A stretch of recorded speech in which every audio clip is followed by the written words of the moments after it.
இணைந்து ஜெபிப்போம். ஆண்டவரே, இயேசுவே, கடல் நடுவே அரியணை அமைத்து வீற்றிருக்கும் அற்புதமே, உம்மை துதிக்கின்றேன். ஞானத்தினதும் அறிவாற்றலினதும் ஊற்றானவரே, உம்மை புகழ்கின்றேன். மகிமை நிறைந்த என் வாழ்வின் விளக்கே, உமக்கு நன்றி செலுத்துகின்றேன்.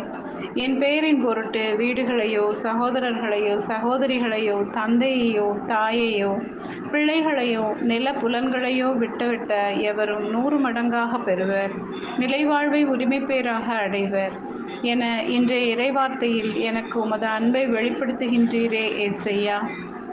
நிறைவானவை வரும்போது அரை குறையானவை அழிந்து போகும் என்று கற்பித்தவரே, நிலையான நிறைவான உம்மை முழு மனதுடனும் என் முழு ஆற்றலுடனும் நீர் தந்த பரிசுத்தத்துடன் உம்மிடம் வர கிருபை தாரும். நீர் உம்முடைய நாமத்தால் எனக்கு தந்த அனைத்து இறை உறவுகளையும் நினைத்து நன்றி கூறுகின்றேன். அவர்களை உமது கரத்தில் தருகின்றேன். அவர்களை முழுமையாக ஆசீர்வதியும். ஆன்மீக வளர்ச்சிக்கு தடையாக இருக்கும் இருளின் ஆதிக்கங்களில் உமது தெய்வீக ஒளி வீசச் செய்யும். ஆண்டவரே, இயேசுவே, இன்றைய நாளில் என்னை உமது கனிகள் கொடைகள் தந்து வழிநடத்தும்.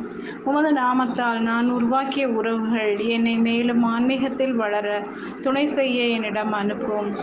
உமது திருவுளம் நிறைவேற்றுபவர் மாத்திரம் என் நண்பர்களாக நான் அடைந்திட அருள் தர வேண்டும் என்று இயேசுவின் நாமத்தில் ஜெபிக்கிறேன். ஆமென்.